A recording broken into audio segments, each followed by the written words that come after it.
ஒருவேளை நீங்க சொல்றதுபடி தாவேகாவுக்கு போகுது அப்படின்னு காங்கிரஸ் எடுத்துக்கிட்டாலும் அது இழப்புங்கிறது யாருக்கு?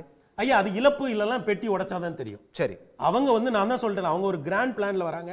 அவங்க அதிக எண்ணிக்கையில போட்டி போடணும். இப்போ நீங்க மகாராஷ்டிரால மும்பைல முக்கியமான தேர்தல் நடந்தது, அவங்க எஸ்எஸ்பி கூட இல்லையே, ஐயா உத்தவ் தாக்கரே விட்டுட்டு அவங்க அங்க ஒரு சிறிய கூட்டணியை கட்டி தான் நின்னாங்க.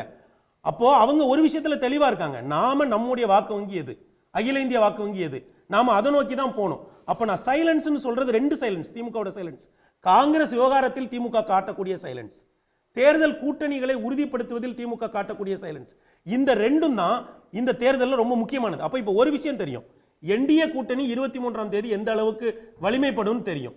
இடையில தாவேகா தான் சார் ரொம்ப முக்கியமான பிளேயர். ஏன்னா நான் திரும்பவும் சொல்றேன், தாவேகாவுக்கு எடுக்கக்கூடிய செல்வாக்கு, அது ஈரோடு கூட்டமா இருக்கட்டும், அவர் போகிற இடமா இருக்கட்டும், இல்ல சமூக வலைதளங்களா இருக்கட்டும், இல்ல ஆர்ப்பரித்த மலேசியாவா இருக்கட்டும், இதையெல்லாம் ஒரு பொலிட்டிக்கல் கிரவுண்ட்ல நீங்க ரைட் ஆஃப் பண்ண முடியாது.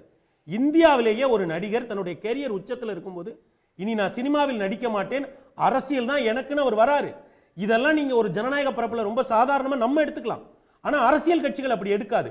அப்ப என்னன்னா இரண்டு கட்சிகளும் இருவரும் முன்னேற்ற கழகங்கள் என்ன நினைப்பாங்கன்னா, தாவேகாவை ஒரு முக்கியமான ஃபேக்டரா நினைச்சு அதிக தொகுதிகளில் இளைய போடணும்னு அதிமுக தலைமை நினைக்கும், அதிக தொகுதிகளில் சூரியனை போடணும்னு திமுக தலைமை நினைக்கும்.